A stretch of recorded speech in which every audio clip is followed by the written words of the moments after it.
EVA and for hydrogenated nitrile rubber. I could see plenty of nice applications. So, starts from the flooring, for other kinds of automotive parts, seals, gaskets, even for footwears and things like that.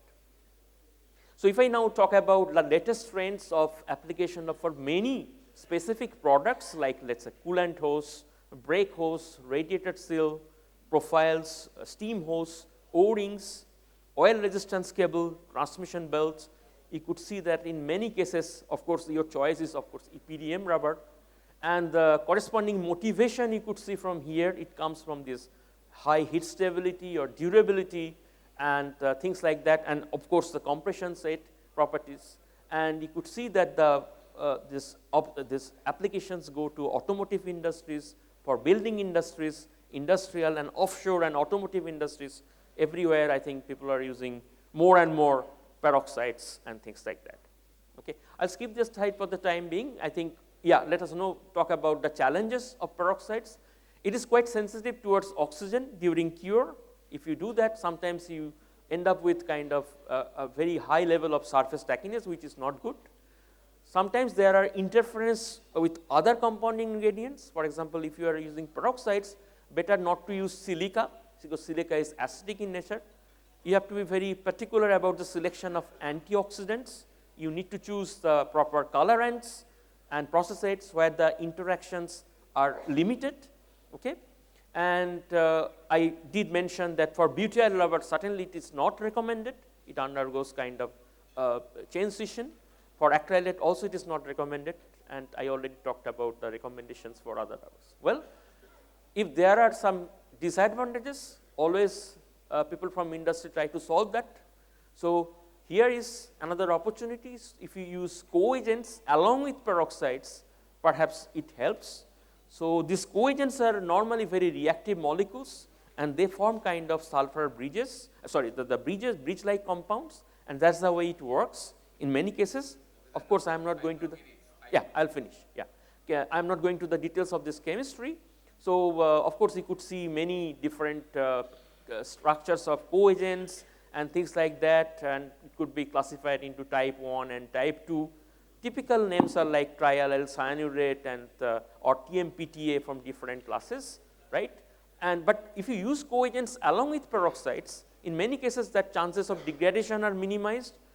On top of that, you are getting even better heat resistance, even better modulus, tensile strength, tear strength are even better, higher hardness and improved compression set properties, and everything is happening because of the formation of more tighter network in presence of coagents and peroxides. Okay. I am not going to talk about this. So, you could see some comparison when you are not using any coagents like for control compounds, and if you talk about delta torque or cross-linking density or any other applications in terms of other properties, you could see that different coagents will also behave differently, and some of them are also very good when you need better adhesion between rubber to metal. Perhaps there are some coagents like zinc containing coagents are even better, right. So, I am almost at the end of the story. So, you could already understand the drawbacks of sulfur, the advantages of peroxides. I also did mention the advantages, disadvantages of peroxides. In presence of coagents, it could be better.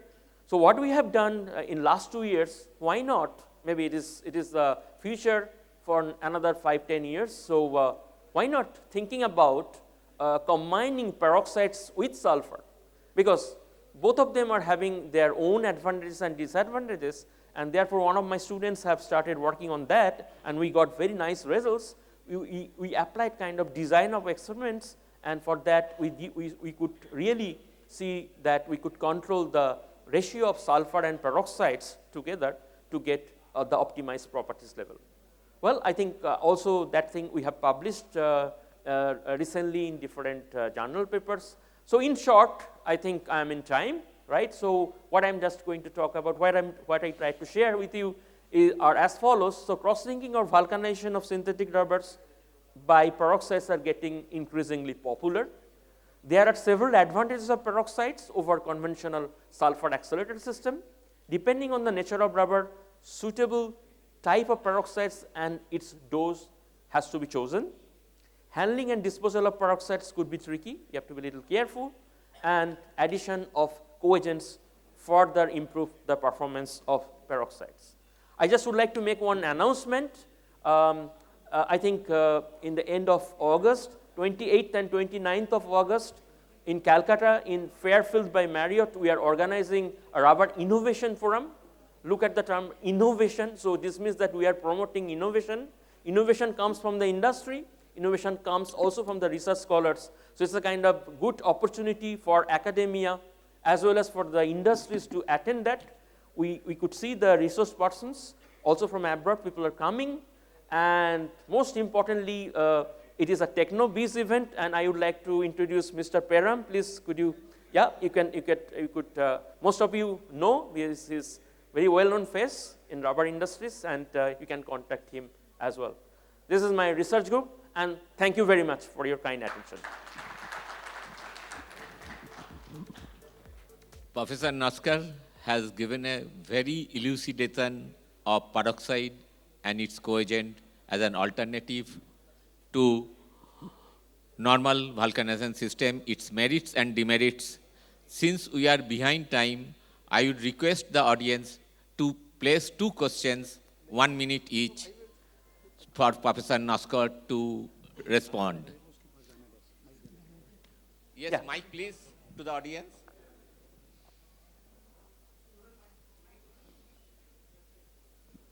There.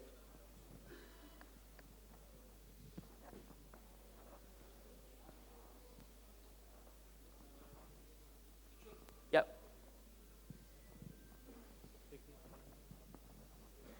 Good morning. Thank you very much for explaining all these details. I just have a very short and crisp question. So by increasing the PHR of DCP, we can increase the cross-linking density. Once we increase the cross-linking density, the hardness also gets increased. But for some peroxide cases, I have observed that in the low hardness case, maybe the DCP PHR is 1, we get the optimum or more tensile at yield, more elongation at break. But when we increase the DCP dose, both this parameter started decreasing. So at high hardness, what we get at around 65 or 70 or maybe at 75, we get both these values much down than what we get at 45. So does this peroxide curing means it is suitable for the application where force is less and the high force area where the product is application is used, then we have to switch to the sulfur curing system? The question was even longer than my talk, first of all. I expected short question, but only thing I can tell you that it is all about selecting the proper dose, number 1, and it is not only peroxide. That is what I wanted to share with you, that it is always a combination of peroxide together with coagents, and depending on your product, if you use only peroxides and if you think that, okay, if I use more peroxides, I get all the properties better, that is wrong. Because also at higher concentration, there are other effects which could start in, and that is what perhaps you are seeing there. So it is all about optimization of concentration dose, but I would recommend also peroxide along with coagents. Perhaps you are not using that one. I can talk to you Sure. even in the airport perhaps today. Yeah, thank you. Yeah. One more question, please. You have question?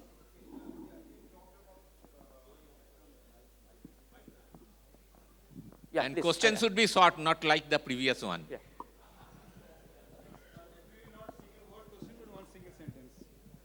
Yeah. You talked about the mixed sulfur and peroxide curing systems.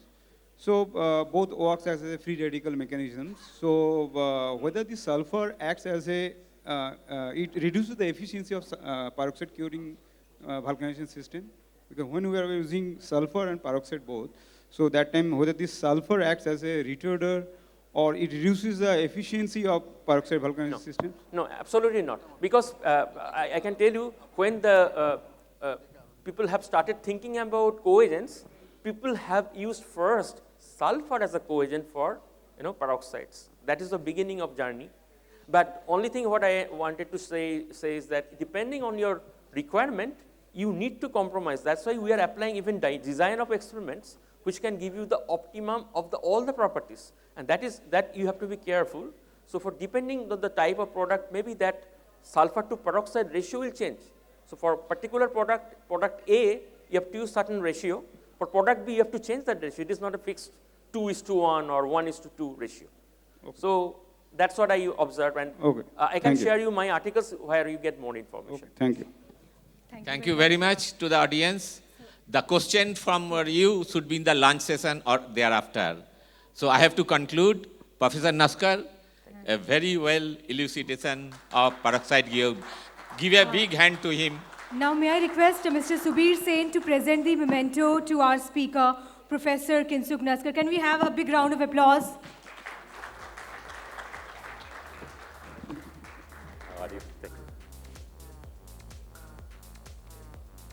Thank you very much.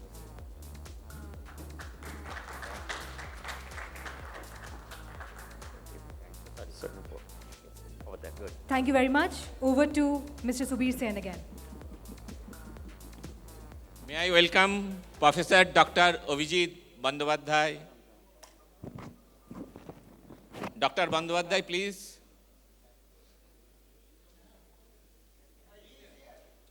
Where is he? Let me just introduce Dr. Bandyopadhyay. Professor Bandyopadhyay is currently a full-time professor in the Department of Polymer Science and Technology and a member of the Senate of University of Calcutta. Additionally, he is also acting as a technical director of South Asia Rubber and Polymer Park. Professor Bandyopadhyay is a former head of department and member of syndicate of this university. He is a national scholar. Great applause. Apple should be given. Has received the Young Scientist Award. That's great. In 2005 from Material Research Society of India, Kolkata chapter, and Career Award for Young Teacher in 2010 from AICTE, Government of India, for his contribution in teaching research in various domains of polymer and rubber science and technology. He has published more than 115 research papers in reputed international journals, authored 6 books, filed 2 Indian patents, and delivered several plenary, keynote, and invited lecture in international, national conferences and faculty department development program. He has also done several government as well as industry-sponsored research project and offered industrial consultancy regarding development of several products. He has supervised 15 research students so far, obtaining their doctorate degree, and 7 more are currently working under his supervision. He is a life member of Society of Polymer Science and Indian Rubber Institute, an associate member of Indian Institute of Chemical Engineers. He is also connected to All India Rubber Industries Association, Eastern Region, and Indian Plastics Institute. His research interest includes polymer, rubber blends, composite, polymer nanocomposite, hyper-branched polymer and elastomer, and polymer 3D printing. Today, Professor Bandyopadhyay would be talking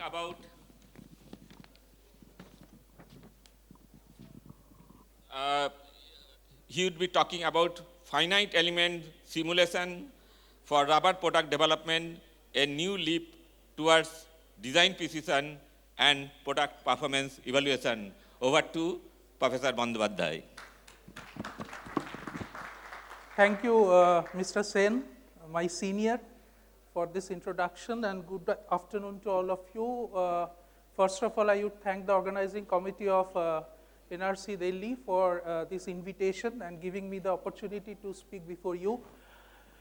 Before going into this topic, let me introduce my university. It is the oldest running university in India, 167 years old university, founded in 24th January 1857. It has 60 postgraduate departments organized into 7 faculties: humanities, commerce, science, engineering, library science, home science and law. Apart from that, 21 centers, 6 schools, and all these are being spread in 9 academic campuses. And we have almost 140 UG colleges affiliated to this university. And apart from that, we have this 5 non-academic campuses of Calcutta University. One is the Goenka Hospital. Then sports ground, a tent we have in that Maidan area, Kolkata Maidan area, under the Department of Sports. Then a 5-acre land under Department of Agriculture, where you have this farm. Then university has its own press, and a very important ionosphere field station, which is under Department of Radio Physics and Electronics. Now this is my department, where I am from, Polymer Science and Technology. It is located in the campus of University College of Science and Technology, commonly known as Science College in Calcutta. This department is under Applied Chemistry, which was founded in 1910. So this Applied Chemistry is again 114 years old. Now, this Polymer Science and Technology, earlier it was Plastics and Rubber Technology, 1968. This certification degree offering initiated, and in 1982, it became the independent department. Then the name changed from Plastics and Rubber Technology to Polymer Science and Technology in the year 1997. So we run a BTech course where the intake is 32, MTech 18, and currently we have 36 PhD students in the department. Now, a bit about me. These are the 4 areas where I used to work actively. One is, of course, the 3D printing and its integration with finite element simulation, which I am going to talk today on. Then photoactive polymer and rubber composites, ecobenign hyperbranched polymers and grafts for effluent treatment, and remedial biology and microbiology. Now this is that group where we work on this 3D printing. We have a facility to print thermoplastics, thermoplastic elastomers, and of course rubber plastic blends. And the printed materials are tested, and they are coupled with this finite element simulation to give an idea about the product that we can design therefrom and its performance. And here is an example I will show you later, that through this simulation, we can predict the performance of this automobile bumper, which we printed, not actually this bumper, we printed some sample, tested, and with that data, we used to simulate and determine the performance of this product. This is the other group. We developed some photoactive nanocrystals, which are highly stable, and they are energy harvesters. These are perovskites actually. These are very good energy harvesters, but the issue is their stability. They are highly unstable. We have been able to make it highly stable. Here you see the comparison that how the intensity loses this perovskite within this 45 days from 83.63% to 12.56%. The intensity is lost, whereas we encapsulated that with a conducting polymer, and until 45 days, only 89% to 81.26%. So it has become highly stable, and now it has become very good for application. And also we can make your polymer glow. You see that those are the LDP filaments. Left hand side we have LDP normal vision, and under UV it is glowing. So this is very good for anti-counterfeit application regarding packaging particularly. And here you see that silicon rubber normal view and under UV. It has become excellent green under UV.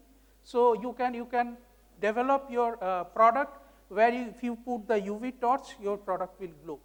So as we are using this stable energy harvesters in it, so later on we can also go for energy harvesting applications with this material.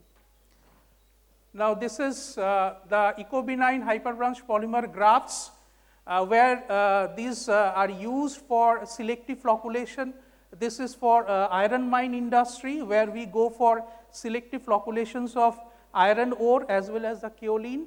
Then the turbidity removal, kaolin from the effluent, and this is dye degradation. This we can do using this ecobenign, which are mostly polysaccharide-based hyperbranch grafts. And this is the remedial biology we use to synthesize hyperbranch nanopolymers. And here are two works I have shown. One is for calcium absorption, in particularly in those cells which, neuronal cells which cannot absorb calcium.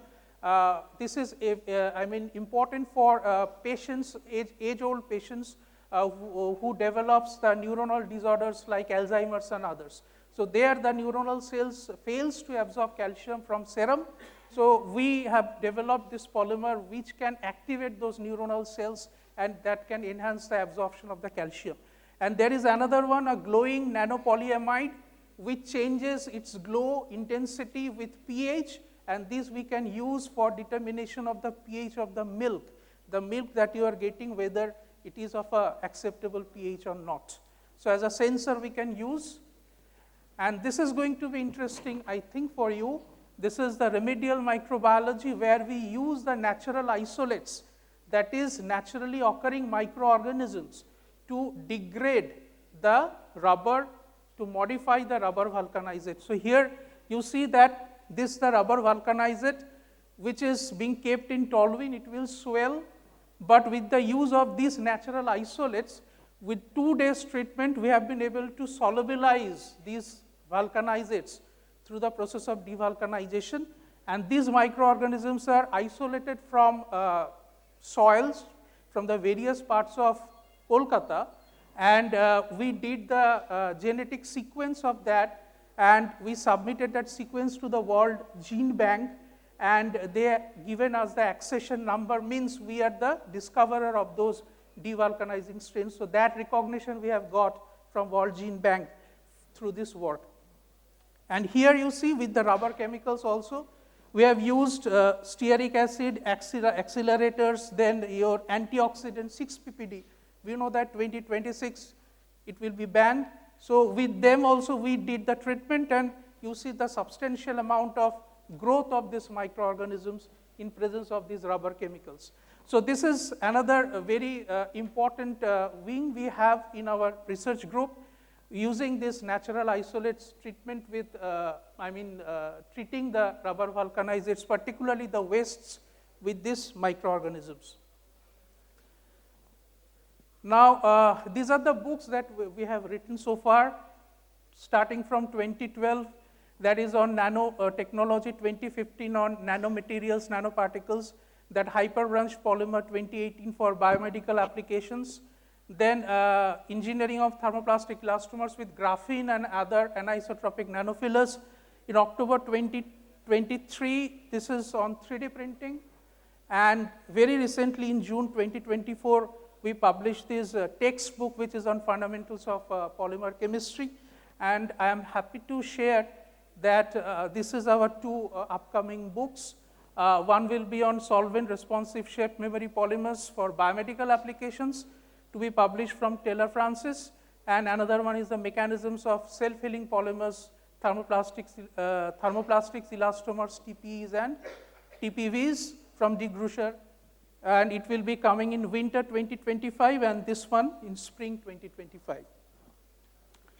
Now, coming to today's topic, this is going to be a different one from the conventional topics that we see in rubber technology. It is based on computation, but I will not go into detail of it.